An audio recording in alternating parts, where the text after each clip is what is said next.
Good afternoon. We have with us Mr. Anudip Mukherjee.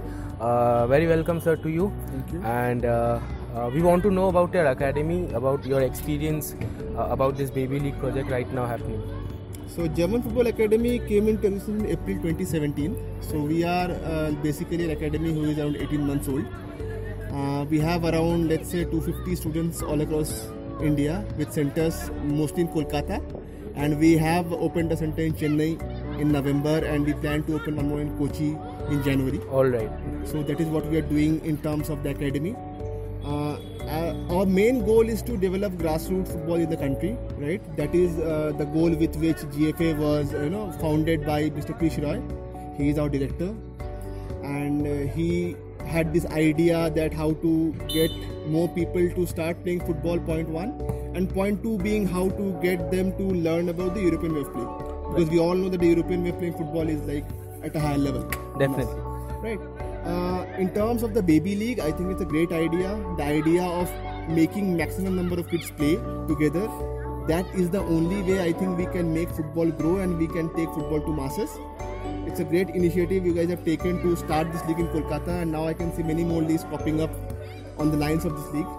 I think it's fantastic. I mean, for many of our kids, it's the first experience playing in league of this duration. They're getting to learn a lot of things both on the field and off the field. Right. So for us, it's a great experience, and we would love to be a part of it in future also. That's great. Like you mentioned about the grassroots development in India, what are your views about this grassroots development that is happening in India right now? So grassroots development in India has been going on, but I would say personally, I feel it's very sporadic. If you want to develop football at the grassroots, it can't just be in 1 or 2 or 3 places. It can't just be for 1 month in a year with 20, 30, 40 kids.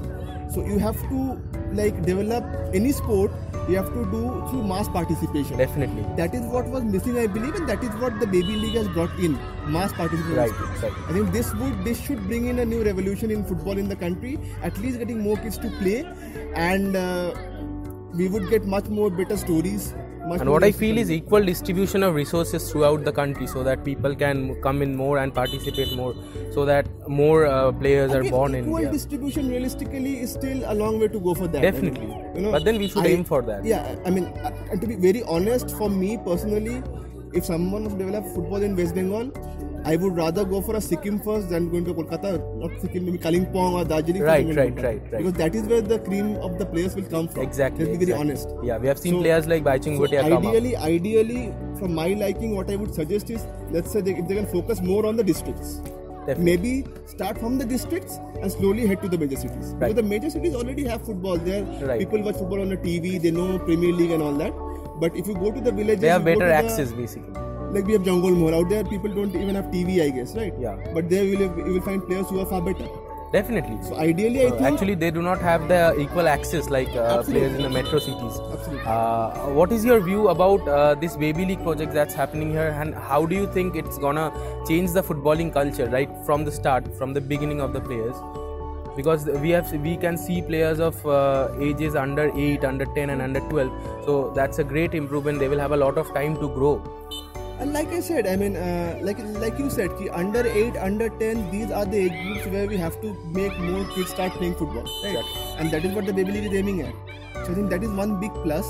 Another big plus is this league structure. I think most of the kids, GFA or otherwise, have never been part of a league structure. Right. How to pace yourself through a 4-month league, there would be like rigors, there would be days where you would not want to turn up, But those are the lessons they learn. That on the days you don't want to turn up, how do you turn up and still play the game? Exactly. So those are the traits we are trying to teach our kids, and many of the players are learning by themselves also. They are playing teams who are far better than them in many cases, which is something we also want desperately, so that the kids are out of their comfort zone. They understand what's the reality of football. Exactly. Now our kids understand the kind of football levels which are even possible. So this would help them strive higher maybe in the future. Definitely. That's great. Thank you, sir. It was nice having you here. And we wish you all the best for your future endeavors. And I would also wish you guys all the best. Keep holding these sort of events. And GFA would love to be a part of this. Thank you, sir. Thank you, sir. Much appreciated. Thank you.